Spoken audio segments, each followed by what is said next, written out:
የተከበራችሁ ወንድሞችና እህቶች ባረከላሁ ፊኩም አላህ ስብሓንሁ ወተዓላ በቁርአኑ ላይ ሲያስገነዝበን ምን ይላል? ወተቁ የውመን ቱርጀዑነ ፊህ ኢለላህ ያችን ቀን ወደ አላህ የምትመለሱባትን ቀን ተጠንቀቁ ይላል አላህ ስብሓንሁ ወተዓላ። ያችን ቀን ተጠንቀቁ። ወደ አላህ ስብሓንሁ ወተዓላ የምትመለሱባት ቀን አለች። ያችን ቀን ተጠንቀቁ።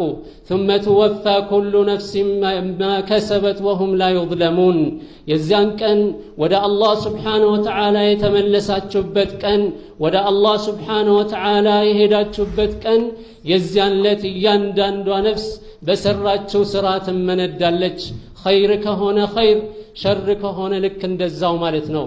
أيها الإخوة الكرام الله سبحانه وتعالى بزي آيات لي እኛ ጥንቃቄ እንድናረግ ዱንያ ማለት ጊዜያዊ እንደሆነ አኺራ ወደ አላህ ስብሓንሁ ወተዓላ የምንመለስበት በሰራነው ሥራ የምንመነዳበትና አላህ ስብሓንሁ ወተዓላ ማንንም የማይበድልበት ቀን እንደሆነ ያስጠነቅቀናል ማለት ነው። አላህ ስብሓንሁ ወተዓላ እያስጠነቀቀን ነው። ያንን ቀን የዚያን ቀን መጽሐፎች ይዘረጋሉ።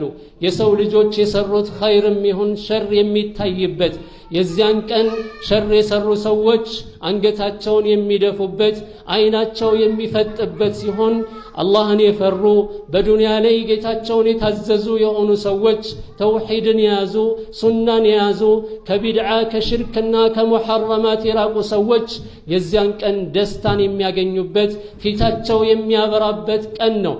ለዚህ ነው አላህ ስብሓንሁ ወተዓላ በቁርአኑ ላይ ሁል ጊዜ በምናነበው ጁምዓ ቀን ሁሌ በምናነበው ሱረቱል ካህፍ ላይ الله سبحانه وتعالى من ينال ووضع الكتاب فترى المجرمين مشفقين مما فيه ويقولون يا ويلتنا ما لهذا الكتاب لا يغادر صغيرة ولا كبيرة إلا أحصاها ووجدوا ما عملوا حاضرا ولا يظلم ربك أحدا إهن المساف بايو قزي من أين مساف نويه لا يغادر صغيرة ولا كبيرة تنشانم تلقونم يالتوى يسرانون يتناقرنون يانداندوان تنشم تهون تلقم تهون يالتوى يهون مساف من أين مساف نو يلال